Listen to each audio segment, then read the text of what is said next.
geralmente o profissional que entende um pouco de ciência de dados e do mercado financeiro, eu acho que geralmente aparece muita oportunidade. Então foi, eu acho, o meu caso que o pessoal da 20 Partners, que era inclusive um contato que eu tive no Itaú Asset, meu chefe, ele foi para 20 Partners e acabou me chamando uma oportunidade que eu não podia recusar, que era perfeita. Olá, seja muito bem-vindo ao TradingCast, o podcast da Trading com Dados. Eu me chamo João Gabriel, faço parte do time da Trading com Dados. E caso você não nos conheça, galera, nós somos uma empresa educacional que faz a ponte entre o mercado financeiro e ciência de dados. Então, se você curte mercado financeiro, programação, tecnologia, matemática, estatística, eu tenho certeza que você vai gostar do nosso conteúdo. Seja você avançado ou iniciante em programação ou em mercado financeiro, você é muito bem-vindo por aqui. Te convido a nos seguir no Instagram, @tradingcomdados, e demais redes como Twitter, LinkedIn e Facebook.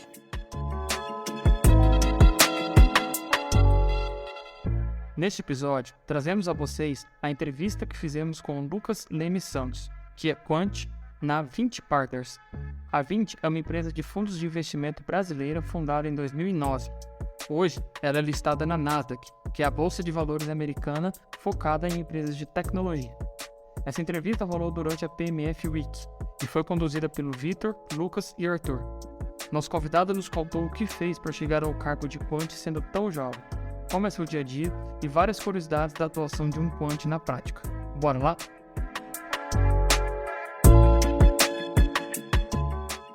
Pessoal, para falar de análise quantitativa, para falar de ferramenta estatística, de programação, de ciência de dados, até de modelos econométricos no mercado financeiro, vamos trazer um convidado especial, ele que vem lá da 20 Partners para falar da análise quantitativa, o Lucas Leme. Opa, vamos lá.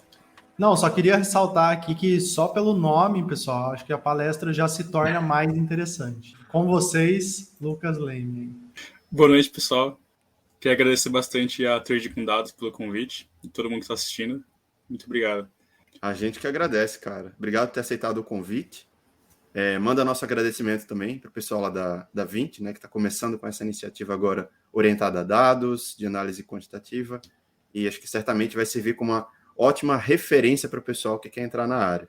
Que inclusive, pessoal, queria ressaltar aí para vocês, já senta o dedo quente aí nas perguntas para a gente conseguir mandar para o Lucas aqui. Então, essa é a hora de fazer o chat bombar e mandar um monte de pergunta aí para ele. Ô Lucas da Trading, cuidado, cara, porque eu estava conversando com o Leme antes, eu tinha falado, cara, não se preocupa, ninguém vai te colocar aqui em saia justa, de perguntar qual modelo de machine learning você usa, como você faz a otimização. Então, vale ressaltar isso, pessoal. Não pode passar tantos detalhes.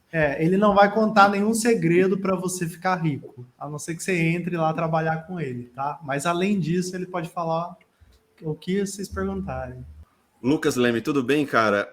Quando a gente começa, eu tinha falado para você, né? Tradicionalmente, quando a gente recebe nossos convidados aqui, a gente começa com aquela pergunta clássica. Conta para o pessoal quem que é o Lucas, fala um pouquinho da sua trajetória, como você chegou hoje aí onde você está. Ok, legal.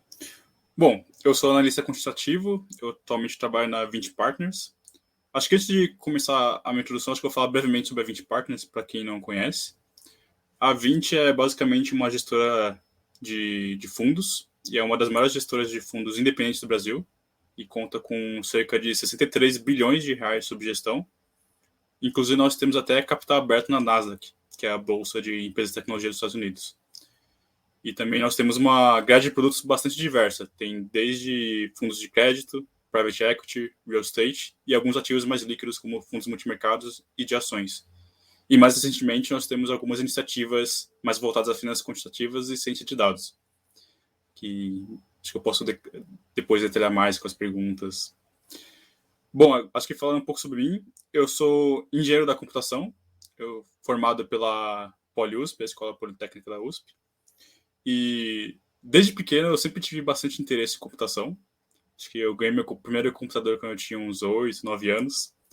E eu sempre gostava de fuçar muito no meu computador. Eu ficava instalando algum programinha, mexia nas peças, que na minha cabeça eu deixava o computador mais rápido. Só que na prática eu quebrava o computador e meus pais ficavam bravos. Então, desde pequeno eu tinha esse interesse por entender como era o funcionamento de um computador. Então, isso acabou me levando a ter esse interesse em computação e e eu acabei ingressando na Poli para fazer engenharia da computação. E logo que eu entrei na Poli, eu me deparei com um universo gigantesco, porque além das aulas, que já é esperado que você vai ter em uma faculdade de engenharia, existiam diversos grupos de extensão, que são basicamente grupos que os alunos se reúnem para estudar algum tópico de interesse. Então tinha desde grupo que o pessoal fazia robozinho de luta, grupo de aviação, de foguete, tinha infinitos grupos. E logo de cara eu me interessei por um grupo que é o Turing USP, que é o grupo de inteligência artificial da USP. Então é basicamente um grupo de alunos que focavam os estudos em inteligência artificial. Então a gente estudava bastante ciência de dados, envolvendo processamento de linguagem natural, visão computacional, aprendizado por reforço e finanças quantitativas, que a gente basicamente focava em aplicar dados no mercado financeiro.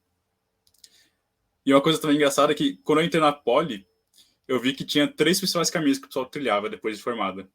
Um pessoal ia fazer engenharia de fato, trabalhar com engenharia. O outro grupo, o pessoal ia trabalhar com consultoria. E tinha um grupo que ia trabalhar com o mercado financeiro. Daí quando eu vi que tinha um grupo de inteligência artificial que estudava finanças quantitativas, eu vi, é uma oportunidade de eu diversificar minha carreira, né?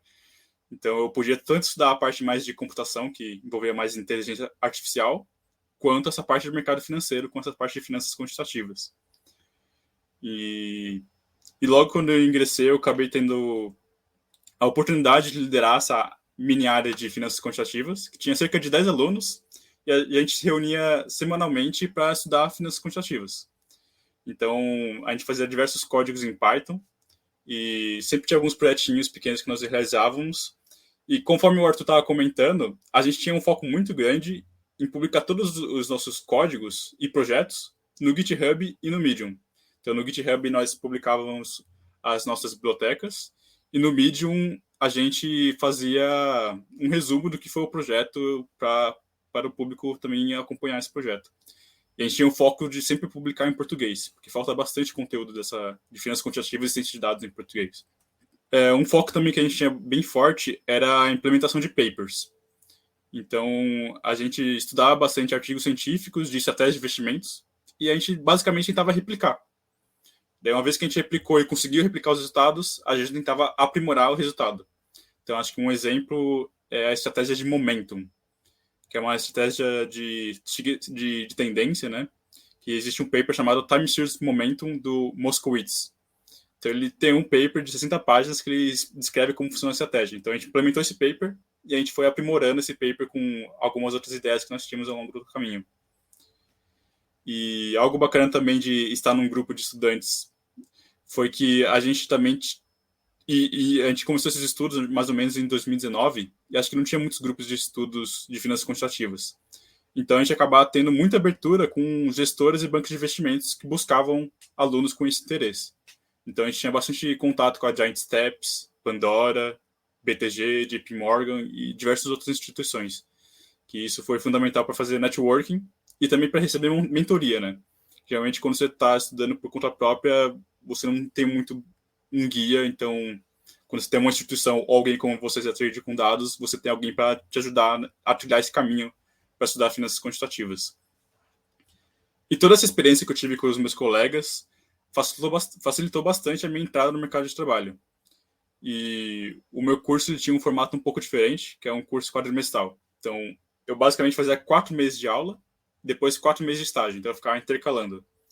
Daí, isso é bem legal, porque eu pude 3 estágios no total, e eu aprendi desde desenvolvimento web, engenharia de dados, bastante de computação em nuvem, finanças quantitativas e ciência de dados. E acho que eu posso descrever rapidamente algumas empresas que eu passei. A primeira foi a Tactile, é uma empresa basicamente de desenvolvimento de aplicativos web e mobile. Daí uma coisa que eu aprendi lá que foi muito valiosa foi o GitHub. Então, o Git é legal que você aprende a fazer código colaborativo. Então, além de você fazer um código que o computador entenda, você tem que fazer um código que os seus colegas entendam. Então, você tem que fazer um código de boa qualidade, né? Então, eu aprendi bastante sobre Git. Eu também tive uma passagem no BTG Pactual. Lá eu trabalhei com engenharia de dados. Então, eu basicamente processava e automatizava pipelines de grandes bases de dados. Então, usava bastante Panda, Spark, que é basicamente uma biblioteca de dados para processamento de grandes bases. É um Pandas um pouco mais tunado. Eu também utilizava bastante AWS. E no meu último estágio, tem uma história um pouco mais interessante, que eu participei de um hackathon de otimização de investimentos do Itaú Asset. Então lá a gente tinha basicamente um desafio que era fazer a otimização de uma carteira com o modelo de média variância do Markowitz, só que a gente não podia utilizar nenhuma biblioteca pronta. Então a gente tinha que fazer na unha com NumPy. Então eu acabei ganhando esse hackathon com alguns colegas do Turing USP. Daí eu recebi a oportunidade de fazer um estágio lá no Itaú Asset. Acho que esse foi de longe um dos melhores estágios para mim, porque eu aprendi muito. Então eu aprendi desde a realizar a construção de estratégias de investimentos, fazer modelagem de matrizes de covariância, que é algo muito específico, e também como fazer uma análise robusta de estratégias de investimento. E por fim, que é algo, acho que tem muito valor, mas acho que talvez foge um pouco de parte de modelagem, que eu fazia interfaces gráficas para apresentar os resultados dos nossos modelos. Então geralmente tem alguns stakeholders na empresa, e você tem que apresentar de uma forma que o stakeholder entenda aquele modelo complexo que você fez. Então, tinha que criar alguma interface gráfica para apresentar os resultados dos nossos projetos. E mais recentemente, no ano passado, no meu último ano de graduação, eu acabei sendo efetivado na Stone para trabalhar apenas com ciência de dados. Então, eu fugi um pouco do mercado financeiro e eu trabalhei basicamente com análise de fraudes. Então, eu basicamente usava processamento de linguagem natural para fazer análise de fraude do site dos nossos clientes. Mas eu fiquei pouco tempo na Estônia, fiquei 4 meses, que eu acho que, geralmente, o profissional que entende um pouco de ciência de dados e do mercado financeiro, eu acho que, geralmente, aparece muita oportunidade. Então, foi, eu acho, o meu caso que o pessoal da 20 Partners, que era, inclusive, um contato que eu tive no Itaú Asset, do meu chefe, ele foi para 20 Partners e acabou me chamando uma oportunidade que eu não podia recusar, que era perfeita. Que é onde eu estou atualmente, na 20 Partners, e num fundo quantitativo que nós estamos lançando ainda. Ô, pessoal, acho que de imediato aqui dá para vocês entenderem o seguinte, tá? A gente tem aqui um convidado ilustre, que é exatamente aquele que eu falei, que enquanto um estava dormindo, o outro estava assistindo TV, ele estava estudando, entendeu? Para o vestibular. Então não é à toa que ele foi para a Poli. E eu acho que vocês têm que aproveitar e mandar perguntas aí para ele. Tem algumas já aqui, Lucas, e eu acho que a gente pode começar com uma aqui interessante do Johnny, que é o seguinte: ele falou assim, Lucas, você acha que os algoritmos de ciência de dados é praticamente inútil na vida de um trader? Ou melhor, praticamente útil na vida de um trader? Coisas como regressões de preços e classificação de ativos usa-se no dia a dia? Eu acho que esses modelos mais tradicionais de ciência de dados, eles podem ser bastante utilizados também para você fazer classificação e regressão, mas eles têm uma utilidade muito maior para você fazer processamento, às vezes, de dados alternativos. Acho que tem até um exemplo do meu TCC, que eu fiz o meu TCC em análise de sentimentos. Então, eu basicamente usei uma rede neural para processar dados textuais de notícias do mercado financeiro. Então, era o modelo que ele fazia análise de sentimento. Então, ele via se a notícia tinha um sentimento positivo, negativo ou neutro. E daí, esses modelos mais tradicionais de ciência de dados, acho que eles têm uma aplicação muito forte nesses dados alternativos. Então, você pode processar, por esse exemplo, uma quantidade massiva de notícias para, no fim, você dar essa informação, o sentimento médio do mercado é X. Daí, um trader, pode tomar uma decisão mais assertiva, visto que ele tem uma maior quantidade de informação. Cara, é muito interessante porque muita gente aqui tem talvez aquela falácia assim de pensar, putz, eu vou usar para prever o preço aqui da Petrobras. E aí esse insight que você traz é muito interessante, né? Porque na nossa formação do Python para o mercado financeiro, a gente tem um módulo de dados alternativos. E é exatamente nesse sentido. Você não precisa usar todos os modelos e todo o poder computacional que você tem só para o preço em si, né? Ele por ele mesmo, mas outras coisas combinadas que vão culminar numa explicabilidade um pouco melhor daquele preço do ativo. Ô, Lucas, da oscilação. Uhum. Eu lembro daquela visita que eu fiz lá para o pessoal da Giant Steps, há muito tempo atrás, quando eles eram Vise ainda. Não sei se você lembra dessa época. Antes era Vise Investimentos, depois virou Giant Steps. E aí eu estava conversando com eles sobre a utilização de machine learning. Eles falaram algo assim, exatamente nessa linha. Que às vezes o pessoal vê o machine learning e pensa, vocês vão prever preço? Mas, cara, que prever preço não faz muito sentido pela natureza, né? Sim. Aleatória, né? Quase browniana ali do comportamento do preço. Então faz mais sentido utilizar para outras coisas, né? Tipo o momento de entrar, o momento de sair, questões de liquidez, de microestrutura de mercado. Aí faz mais sentido usar o machine learning, com sucesso.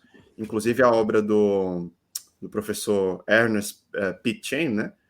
Ela é repleta de várias utilizações de machine learning. Inclusive, na verdade, a gente mostrou aqui o Hierarchical Risk Parity é um uso também de machine learning, que é uma segmentação, é uma clusterização feita para depois otimizar, né? Exatamente, você não utiliza diretamente para prever um preço. Você faz a alocação, que você tem que entender a estrutura dos ativos, a relação entre eles, e acaba sendo mais fácil do que você usar, por exemplo, uma rede neural para prever preço, que geralmente é um pouco difícil. Difícil tanto de usar como de implantar, né? Exatamente. A gente conversou com o Lobianco uma vez e ele falou, cara, assim, é muito difícil por causa das violações desses parâmetros estatísticos, tal. Mas eu sei que tem pessoas XYZ que estão tentando e estão vendo se em algum momento dá certo. Vocês chegaram a tentar algo nessa linha? A princípio não, é que os dados do mercado financeiro, eles constantemente alteram os comportamentos deles. Por exemplo, geralmente o desvio padrão ele tende a mudar ao longo do tempo e muitos modelos assumem esse comportamento vai continuar. Então é o que o pessoal chama de heterossedasticidade, que o desvio padrão dos ativos tende a mudar ao longo do tempo. Geralmente esses modelos assumem que isso vai permanecer constante e acaba sendo um pouco mais difícil. Mas uma coisa que é um pouco mais eficiente é você tentar, ao invés de estimar o preço, tentar estimar a volatilidade. Tem até alguns modelos mais famosos, que é o Garch, que ele basicamente ele consegue levar em conta essa informação de que o desvio padrão está se alterando ao longo do tempo. Mas por preço geralmente é mais difícil. Mas eu nunca tentei, ó. Assim, na época de estudos da faculdade, eu sempre tentava fazer alguma rede neural para aplicar, para prever preço, mas nunca consegui. Overfitava? Overfitava, claramente. Vou fazer uma perguntinha, que na realidade eu pedi para ele aprofundar um pouquinho nesse tema, que a gente sempre toca nesse tópico aqui, que é justamente, me chamou bastante atenção durante a sua fala, que é a questão de você trazer, aquilo que você falou, de você trazer visualizações de dados para os stakeholders, ali, para as pessoas que muitas vezes não são da área. Como é que foi esse desafio para você, que talvez vinha de uma área ali extremamente que demandava suas hard skills, mas de repente você teve que dar essa lapidada para conseguir se comunicar melhor. Como que foi isso para você? Realmente o pessoal que vem de exatas tem um pouco mais essa dificuldade. Eu sempre tive essa dificuldade de comunicação. E acho que você ganha essa habilidade na prática, mas uma coisa que eu gostei muito, que me ajudou muito, foi ter lido o livro Storytelling com Dados. Que lá ele explica como você construir um dado e como você construir uma história com dados. Então, todo gráfico, todo dado que você vai apresentar, você tem que ter alguma conclusão, você tem que apresentar aquilo de maneira mais limpa possível para você dar a atenção máxima do stakeholder para o que você quer passar. Que você está falando, né? Exatamente. A gente já deixa a recomendação, então, de leitura, né? A gente gosta de recomendar aí. Inclusive, recomendada no curso PMF, né? Da bibliografia. Deixa aqui para o pessoal que está acompanhando o evento. Excelente livro. É muito bom mesmo. Depois que você lê esse livro, você começa a olhar os outros gráficos e fala, nossa, que gráfico feio. Podia ter melhorado de tal forma. Então, esse livro é muito bom mesmo. Tem, inclusive, uma pergunta aqui que eu vi, que eu acho que duas casam muito com o que a gente está falando. O Matheus Machado perguntou, né? Os skills de interface, que eu entendo que é essa parte de expor o dado, né, de visualização e modelagem vão estar no PMF? Sim, temos módulo para essas duas classes de skills aí. Mas tem uma pergunta que o Thiago tinha feito aqui, que eu acho que é muito interessante, porque casa muito com o que você estava falando antes. O desvio padrão muda ao longo do tempo, então tem algumas restrições ou algumas peculiaridades no dado de mercado financeiro que tem que ser levado em consideração. E aí eu entendi que é mais ou menos isso que o Thiago trouxe aqui. Lucas, de modelagem e validação de modelos, sobre os parâmetros para validar os modelos, quais cuidados conceitos você sugere aplicar e que é usado muito na indústria para validar se o modelo tá ok ou não? Geralmente é mais fácil responder essa pergunta para modelos econométricos, que são os modelos lineares. Porque esses modelos eles já vêm com uma base teórica muito forte que afirma o que o modelo deve cumprir para ele ser bem ajustado. Então, nesses modelos econométricos, por exemplo, se você fazer uma regressão linear com dados do mercado, essa regressão linear, para ser bem ajustada, ela tem que ter os seus resíduos, que é basicamente o erro da sua predição com valor real, eles têm que seguir uma distribuição normal. E eles têm que ter, por exemplo, uma média igual a zero. Ele tem diversas outras restrições, que tem essa parte que eu estava falando de heterossedasticidade. E os resíduos, eles não devem ter heterossedasticidades. Ou seja, se você pegar duas amostras dos seus erros, dos seus dados, aleatoriamente, o desvio padrão deles tem que ser parecido.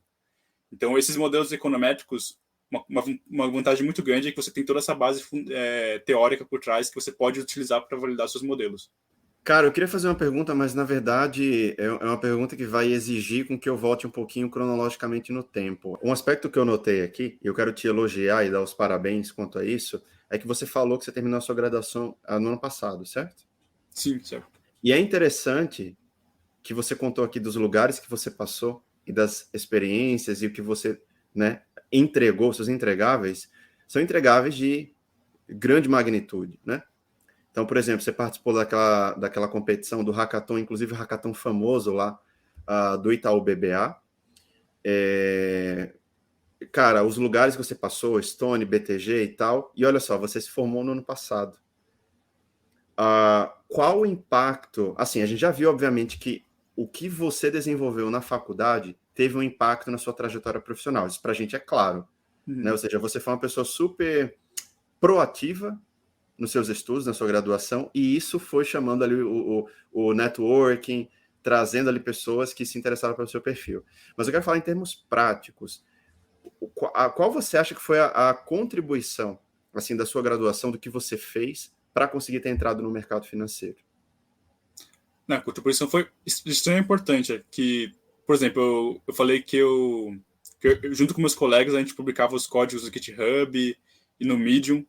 Então, geralmente, quando eu ia para a entrevista, uma das primeiras perguntas que vinha era sobre alguma coisa que ele viu no meu LinkedIn, que estava lá o texto do Medium. Então, o entrevistador geralmente perguntava como foi fazer tal esse projeto. Então, isso facilitava muito o processo da entrevista, que você já ia preparado, você ia explicar uma coisa que você fez. Então, você já tinha bastante conhecimento. Então, é um grande valor você ter esse portfólio, você fazer isso ao longo da faculdade, ou ao longo dos seus estudos. Estão ouvindo, pessoal? Aí, ó, da boca do especialista aí, ó, tá vendo? A gente não fala da boca para fora, né? Cara, pegando o contexto, por exemplo, né, o contexto de onde eu vim. Vi lá da UFRN, eu sei pessoas de outras faculdades de perto, né? Sei lá, pensar aqui, né? Outras faculdades federais, talvez da Paraíba, Pernambuco aqui, sem querer julgar, mas eu estou trazendo o contexto, né, que a gente vive. A gente não está tão exposto assim a oportunidades no mercado financeiro. Qual a dica que você daria para o pessoal lá que talvez não tem esse contato mais próximo com o networking do mercado financeiro para conseguir chamar atenção, para conseguir, né, tipo, ter um currículo ali que chama atenção em um processo seletivo, conseguir entrevistas e tal? Acho que eu volto novamente nesse tópico de você construir um portfólio relevante. E você também, é uma coisa legal que você pode ser proativo e entrar em contato com algum profissional do mercado financeiro para você pedir mentoria ou conversar mesmo para ter um networking. Acho que o LinkedIn ele facilita esse acesso. Então, eu comentei até, durante a faculdade mesmo, eu conseguia conversar com gestores da Giant Steps, Pandora, BTG. Então, você ter contato com pessoas como vocês também, do Trading com Dados, ajuda bastante a pessoa a trilhar o caminho e direcionando esse networking em direção ao mercado financeiro. Sensacional, cara. Muito bom. E aquilo que eu te falei, eu fico muito feliz, né, de mostrar esse seu case, porque você é uma pessoa extremamente nova, que, cara, olha a sua produção, né, realmente bem robusta. Então, acho que serve aí como uma referência para quem quer seguir o mesmo caminho. Aí de perguntas aqui do meu lado é isso. Se vocês quiserem trazer mais alguma? Legal. Eu tenho aqui do André Timóteo, né? André Timóteo, nosso sócio aqui da Trading com Dados. Eu não sei se você vai conseguir responder em muitos detalhes aí o que ele perguntou, mas eu vou fazer aí qualquer coisa, Lucas. Não tenha cerimônia e fala, putz, não sei se eu vou conseguir responder aí nos detalhes. Ele perguntou assim, de que forma os modelos de NLP, né, para detectar fraudes em relatórios contábeis de empresas, né, em balanços, na verdade. E aí ele perguntou como que você consegue linkar uma coisa com a outra, tipo, balanços com esses modelos de NLP.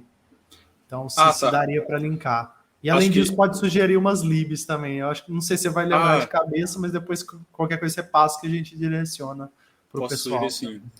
Acho que essa pergunta foi do que eu falei da Stone, que eu trabalhei lá e eu utilizava NLP para prever fraudes. Só que a Stone, eu trabalhei, na verdade, dentro de uma empresa dentro do grupo Stone, que era a Pagar.me, que é basicamente uma empresa que fornece sistema de pagamento para e-commerce. Então, esse projeto de NLP para prever fraude, eu basicamente construí um crawler de diversos sites e eu fazia uma modelagem de tópicos, que é basicamente uma clusterização de textos. Então, eu consegui agrupar textos semelhantes. E, geralmente, o fraudador, quando ele encontra algum ponto de entrada, ele tende a tentar utilizar aquilo diversas vezes. Então, ele construiu um site diversas vezes igual. Então, a partir de uma clusterização, eu consegui identificar qual é a estrutura do site e identificar o fraudador. E eu utilizava para isso bastante os modelos de NLP chamados Transformers, que inclui o BERT, e que agora está bastante em moda, que é o GPT do ChatGPT, né? Mas no caso eu utilizava o BERT. E inclusive a biblioteca que facilita bastante lidar com Transformers é a biblioteca Transformers do Hugging Face. Que o Hugging Face é basicamente um GitHub de modelos de machine learning, mais inicialmente focados em NLP. Quando eu usei NLP e fiz esse tipo de coisa, eu usava NLTK e Gensim, ó. Você já foi pro Transformers, tá vendo? Outro nível, mas eu tava lá no Baby Step, você já tava na... Para os processamentos de dados iniciais, também utiliza essas bibliotecas. Usou também? Space, Legal. NLTK. Legal. Sim. Bacana. Deixa eu ver se tem mais alguma pergunta aqui.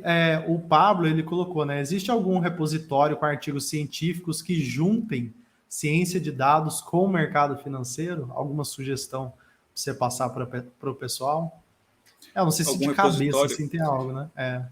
Eu lembro que tinha uma plataforma famosa que era o Quantopian, que inclusive eles descontinuaram.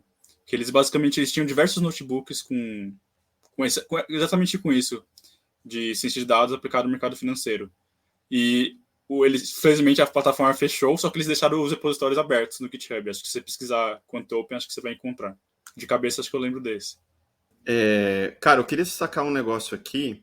Na verdade, não é pergunta, tá? Um comentário que me chamou a atenção. O Wagner falou assim, parabéns, eu ouvindo isso com os meus 52 anos e animado. Bacana, Wagner, e eu convido você para ficar com a gente amanhã também na live, que o nosso convidado, ele fez uma transição de carreira aí, numa idade que talvez não seja comum aqui do que a gente está acostumado de ver. É um aspecto que ele trouxe numa live recentemente que eu fiz com ele no Instagram, né? Dele com essa idade fazendo a transição de carreira e falando lá, tipo, cara, eu consegui aqui, entrei numa research, sou analista e tal, então eu acho que é legal o histórico dele, o testemunho que ele vai trazer amanhã. Vou pegar essa pergunta aqui, tá? Você comentou sobre análise e sentimento do mercado. Normalmente você monitora os principais sites de notícias ou algum outro tipo de informação para identificar esse sentimento? Nesse projeto que eu fiz no meu TCC, eu basicamente coletei notícias de grandes portais de notícias especificamente no mercado financeiro. Então, eu coletei uma base gigantesca que tinha mais de 2 milhões de textos e eu fazia essa análise histórica do sentimento de todos esses textos ao longo do tempo. Então, só os textos desses portais mesmo. Pessoal, eu queria fazer uma pergunta para o Lucas, sem entrar no detalhe técnico da coisa, mas conta para o pessoal o seu dia a dia. Então, como que é o dia a dia do Quant, né? Ele chega, então assim, você vai ser momento TikToker agora. Cheguei aqui no escritório, tomei um cafezinho, aí fui para a primeira reunião. Enfim, desmistifica um pouco para a gente como que é o dia de um Quant, né? Quais são as atividades macro que ele tem que fazer? Geralmente o meu dia começa com a minha daily, que é 8h30 da manhã. cedo assim, porque tem que ser antes do mercado abrir. Então, eu basicamente atualizo quais são... É uma daily, né? Eu atualizo o que eu fiz no dia anterior, o que eu planejo fazer no dia de hoje e quais são os meus bloqueios. Daí, depois da daily, eu olho se nenhuma automatização deu algum pau. Então, vejo se todos os fluxos de atualização de dados, estimação de modelos foi executado corretamente. E logo depois tem o Morning Call, que nós temos junto com a 20 como um todo, para acompanhar o mercado e entender de fato como está o mercado. E ao longo do dia é mais monitorar o mercado e desenvolver mesmo as nossas estratégias e código em geral de análise. Legal. Tem bastante reunião no começo do dia e ao longo do dia mais trabalho mesmo, mão na massa. Uhum. Quando você desenvolve uma nova estratégia, ela é algo que as pessoas trouxeram para você, Lucas, faz uma estratégia assim, assado, e vê se esse negócio funciona ou não. Ou você consegue da sua cabeça também falar, putz, e se eu usar um dado alternativo X aqui e ver se esse negócio tem alguma explicabilidade, algum sinal para o que a gente está fazendo? Tem as duas coisas, tem mais de um, mais de outro? Geralmente acho que nesse processo criativo de estratégia é bom você ter uma base teórica muito bem fundamentada. Então você lê bastante artigo científico, que a partir do momento que você tem uma base solidificada, você consegue ter ideias do que fazer com todas essas ideias que você teve. Então, eu vi tal paper. E se eu pegar esse paper e utilizar a ideia de outro paper para estimar tal indicador de maneira mais eficiente? Então, as ideias acabam surgindo depois que você tem essa base mais fundamentada. Mas você tem essa liberdade, então, para testar coisa nova e propor isso para o business. Sim, sim. Legal, legal. Olha, pessoal, então, Quant não é um serviço que eu diria pouco... que envolve pouca imaginação ou mentalidade fértil. Muito pelo contrário, tá, pessoal? Vocês precisam pensar a todo momento como renovar, né? Como criar coisa nova e fazer com que essa coisa faça sentido, obviamente. Cara, é o seguinte, inclusive teve uma pessoa que fez essa pergunta, uma pergunta próxima a isso. Não lembro o nome da pessoa, teria que voltar aqui no chat, mas a pessoa tinha perguntado, qual que é a diferença de análise de dados para ciência de dados, né? Basicamente, assim, na nossa visão, é que a análise ela é descritiva, a ciência de dados ela é preditiva, né? Então, a análise de dados, você vai olhar os dados que você tem, o histórico, vai montar visualizações, dashboards, análise exploratória de dados, que a gente chama de EDA, tentar caracterizar em termos estatísticos o comportamento de seus dados e os seus padrões. Na ciência de dados, você vai adotar meios preditivos. Então, tentando responder a pergunta dele e, com base nisso, fazendo a pergunta para você, Lucas Leme. O pipeline de dados tradicional, hoje, que a gente trabalha no Brasil, já está mais ou menos desenvolvido, né? É você pegar o dado, né, obtenção, processamento, manipulação, que muitas vezes é feito pelo engenheiro de dados. Depois a gente vai passar, talvez, para o cientista direto, ou vai ter um profissional intermediário, né? A gente pode ter um BI, ou a gente pode ter um Analytics Engineer, mas o cientista, depois do que ele fizer, ele vai ter que passar à frente para visualização e para a tomada de decisão. Para a gente aqui que está olhando para o mercado financeiro, às vezes não fica muito claro o que é que o Quant faz. Porque o Quant está inserido no pipeline de dados, só que para quem vê de fora, pode se perguntar, o que o Quant está fazendo? O Quant ele é um cientista de dados? O Quant é um analista de dados? Como que o Quant se insere no pipeline de dados?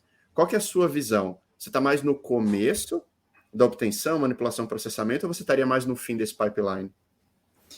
Ô Lucas, antes de responder, minha pergunta é muito parecida com a do Vitor. Só queria complementar e se você pudesse falar um pouquinho da estrutura ali, como que é dentro da 20 Partners. É isso.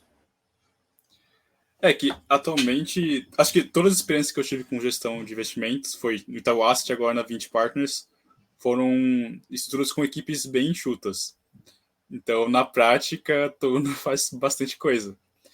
Então, no meu caso, pelo menos aqui na 20, eu faço desde da construção dessa infraestrutura de automatizações, então subir servidores, por exemplo, na AWS, coletar os dados, daí processar, estimar modelos, validar e implementar no final. Então, né, quando você entra numa equipe mais enxuta, você acaba fazendo um pouco de tudo. Mas acho que no mercado, quando estiver com mais evoluído, acho, como os Estados Unidos, acho que eles têm até a distinção entre um analista quantitativo e um quant developer, que é um cara que ele é mais focado em como dar o deploy daquela estratégia efetivamente, o quant developer, e ter o quant analyst, que ele vai fazer realmente a estratégia. Então, acho que toda a carreira, acho que tem essa evolução, né? Acho que no Brasil, provavelmente, acho que não existia tanto, assim, divisões na área de dados, né? Acho que era ciência de dados, depois foi abrindo mais engenharia de dados, engenharia de machine learning. Então, acho que tende a aumentar o número de cargos conforme o mercado de finanças quantitativas evolui. Eu acho que o Bradesco talvez esteja já um pouco mais segregado, sabia? Pelo que a gente já conversou aqui em outras lives, inclusive com profissionais de lá, o Quant lá ele é um pouco mais modeleiro mesmo e as outras coisas ele acaba deixando com o engenheiro ou com algum desenvolvedor que faz o web crawling, mas depende muito da empresa, né? Eu acho que tem as suas vantagens aí, porque quando você faz um pouquinho de tudo, você aprende o pipe inteiro, né? Isso é bem desafiador, eu diria. Pessoal, a galera foi se empolgando aqui no chat. Nós temos perguntas, assim, que eu acho que são complexas, perguntas excelentes. Como é que a gente está de tempo aí? O que vocês acham? Trazemos todas, a gente vai... Vamos fazer mais umas duas e a gente vai encaminhando para o final aqui do Lucas, que eu acho que ele tem também que sair e a gente segue para o código depois. Mas vamos fazer de uma forma mais... pergunta-responde, que eu acho que a gente consegue matar rápido. Beleza, Lucas. Aí a gente vai tentando aqui, então, endereçar essas dúvidas, tá? Vamos lá aqui, voltando um pouquinho, que teve uma do Ulisses. Ele falou, você comentou sobre aspectos estatísticos relacionados à econometria. Teria algo a acrescentar sobre R ou qualquer pacote de análise estatística? Eu tenho um breve conhecimento de R, só que na prática eu utilizo Python no meu dia a dia. Então acho que eu, sei lá, posso até descrever as bibliotecas que eu mais utilizo. De modelagem, um pouco de scikit-learning, mas eu tendo a gostar mais do Stats Models, porque além de ele estimar o modelo, ele dá um pequeno relatório. E para teste de hipóteses, eu gosto bastante do SciPy.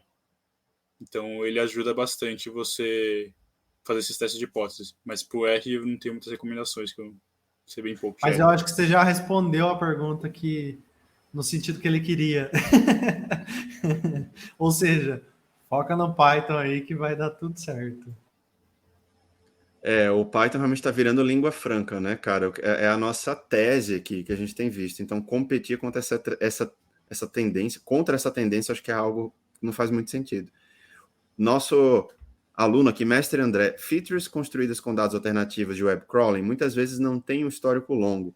Como você contorna essa limitação para treinar e criar modelos robustos?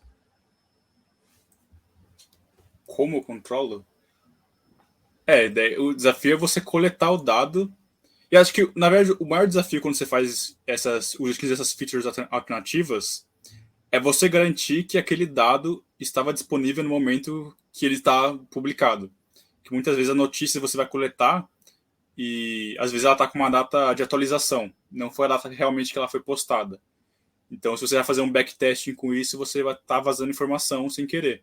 Porque você pegou o metadado que estava falando que ela foi postada um dia, sendo que ela não foi. Você não poderia utilizar aquela notícia para tomar decisão. Então, acho que o principal desafio dos dados alternativos, acho que também é esse histórico, mas eu acho que o maior mesmo é você ter esses dados na ordem correta.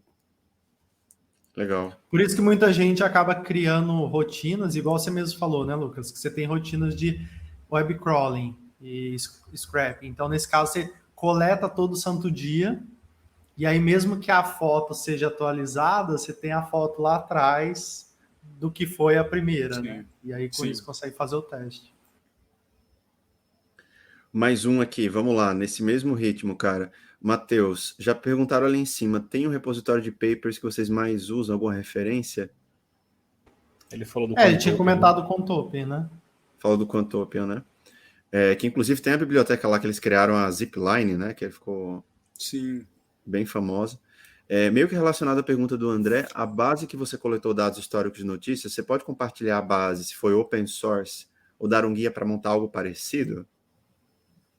Essa base eu construí no CCC, e inclusive uma recomendação de ferramenta para fazer crawler é o Scrappy, que ele é uma ferramenta que ele é um framework completo para fazer crawlers de dados, que o funcionamento dele, ele entra no site principal da sua plataforma, você quer coletar o dado, ele vai coletar todos os links desse site principal. Depois ele vai percorrer todos esses links que ele coletou. Ele vai fazendo um grafo e percorrendo todos os sites. Então isso facilita bastante você coletar esses dados de maneira massiva. E tem um plus que ele respeita as limitações do site. Que geralmente os sites disponibilizam um arquivo chamado robots.txt, que ele fala, você não pode constar muito paralelamente esse site. Então, esse scrap, ele já consegue lidar com isso e ele não vai passar as limitações da plataforma que você está fazendo o crawler. Legal, show de bola. Cara, muito boa essa, hein? Muito boa. O Gabriel, como estão as oportunidades na área quant atualmente? Muita demanda ou concorrência, questões de remuneração, etc. Você tenta dar um overview bem rápido? Tem bastante demanda, sim, que falta bastante gente capacitada, que inclusive foi o exemplo que eu dei quando eu fui para a Estônia, que eu fiquei apenas 4 meses fora do mercado financeiro e já surgiram algumas oportunidades que buscavam esse tipo de profissional. Aí, remuneração, geralmente eu acho que eu gosto de usar o Glassdoor, que ele tem algumas estimativas, então se quiser olhar depois. Elas são fidedignas, na sua opinião? Tem que ter cuidado, acho que às vezes com os outliers, que você vai ver, às vezes você pensa que para um júnior você vai ganhar $500 000, não, que às vezes tem um outlier, mas na média tem que olhar com cuidado. Mas é uma boa ferramenta você olhar o Glassdoor. A Júlia perguntou, quais livros foram importantes para a sua carreira? Quais livros? Eu já comentei do Storytelling com Dados, que eu achei muito importante. Um que eu gosto acho que é de Introdução à Econometria do Chris Brooks, que esse tem toda essa base que eu estava comentando das teorias dos modelos econométricos. E eu gosto bastante também dos livros do Marcos Lopes de Prado, que inclusive ele descreve o algoritmo que vocês apresentaram semana passada. Tem o Machine Learning for Asset Managers, e tem mais um que eu esqueci o outro nome dele, do outro livro dele. Mas em geral, eu gosto de todos os artigos e papers. De Machine Learning, né? Alguma coisa assim. Isso. Eu gosto geralmente do Marcos Lopes de Prado, ele é muito bom. E ele tem uma linguagem interessante, né? Um jeito de falar que é bem, bem tranquilo, assim. Ô, Vitor, tem uma pergunta que eu não sei se você vai chegar, mas essa da Lídia é muito boa. Pode trazer. Hoje em dia a gente está falando em questão de eu tenho que ter equilíbrio emocional, eu tenho que ter uma vida balanceada, né? As coisas não podem ser nem tudo só trabalho, nem tudo só lazer. Então, as coisas são um pouco mais bem dimensionadas. Nesse sentido, ela perguntou aqui, o que você acha sobre esse balanço, né, entre trabalho e vida pessoal, sendo um quant? E principalmente, é melhor ou pior do que alguém do front? Ela pergunta isso porque ela faz estágio no front, mas está em dúvida se continua na área de mercado financeiro, porque é uma área que exige muitas vezes um pouquinho mais de afinco ali no trabalho. Eu acho que depende muito da área que você vai trabalhar. Acho que, realmente, em gestão, talvez, acho que não é tão puxado assim, que tem um horário que a bolsa está aberta. Eu, geralmente, trabalho entre 8 a 10 horas por dia. Mas talvez se você for alguma outra área mais crítica, por exemplo, acho que trabalhar em alguma corretora, não sei, mas depende da área, realmente. Asset eu acho um pouco mais tranquilo, dependendo. Maravilha. Uma boa dica, inclusive, pessoal, os bancos têm muitas vagas. Banco é mercado financeiro, né? E inclusive tem asset dentro dos bancos, dos grandes bancos, por aí vai. E lá é mais tranquilo. Principalmente se for uma área de projetos, né? Que está criando projetos novos, não tem aquele calor do pregão. Então, a área é super tranquila. Eu nunca fiz hora extra na minha vida nos 2 anos de banco do Itaú trabalhando como cientista de dados. Geralmente o Itaú tem uma restrição bem forte de horário, né? Exato. Inclusive tem um ponto lá, se eu quiser trabalhar mais, na verdade eles mandam embora se eu trabalhar muito, entendeu? Tem que trabalhar certo. Esse é o ponto. Acho que vamos encaminhando aqui, pessoal, para o final. Não sei se o Arthur tem alguma aí. Não. Do meu lado encerrei aqui. Maravilha, eu acho que é isso. O Marco tinha perguntado aqui, qual plataforma você envia as ordens? Então, eu acho que ele está perguntando mais da integração. Já se integra o Python ali, o que o resultado de... Não sei se é algo que vocês podem abrir aí. Se for sensível, não se preocupa, não precisa. Não, acho que melhor não falar, mas acho que é uma plataforma que é legal. Mas é automatizado. Isso dá... Ou também não quer falar? É que a gente... Acho que uma coisa que eu queria comentar é que, como estudante, uma coisa legal é o MetaTrader. Que você pode pegar uma corretora, você pode pegar uma versão de simulação, e você mesmo pode construir algum algoritmo simulando você investindo. Acho que eles dão, sei lá, 100 mil reais fictícios para você simular. Então, acho que já ouvi até casos de gestores que utilizam esse MetaTrader para fazer e enviar as ordens. Perfeito, maravilha. Ô Lucas, eu acho que para a gente terminar aqui então, eu não sei quanto que o Vitor tinha combinado de horário contigo, se a gente já estourou ou não, se sim, desculpa. Estouramos bem, né, cara? Desculpa aí. Mas eu queria queria deixar um convite aqui já, tá? A gente tem um programa de aulas gratuitas também que a gente faz, de lives, e lives também focadas em carreira no Instagram. Cara, o convite aqui tá feito para você participar dessas outras lives também com a gente. Você falou que aprendeu lá o storytelling com dados, mas eu acho que você aprendeu alguma coisa também para falar bem, né? Então você falou que é de exatos, o pessoal de exatos não fala bem, mas está aí desenvolvendo super bem a fala. Então é isso, fica o convite aqui. Obrigado por ter participado. Muito obrigado, só avisar. Ô Lucas, obrigado por ter aceitado o convite mais uma vez, cara. Parabéns pela trajetória, viu? Realmente acho que Com certeza, parabéns, inspirador, Lucas. Obrigado pela participação. Muito obrigado pela oportunidade. Até breve, cara. Abraço. Valeu. Até. Valeu. Eu queria te agradecer por ter vindo até aqui, ter ouvido todo o nosso podcast. Nos siga nas nossas redes sociais, @tradingcondados, para ficarem informados sobre todas as nossas novidades. Um abraço e até a próxima.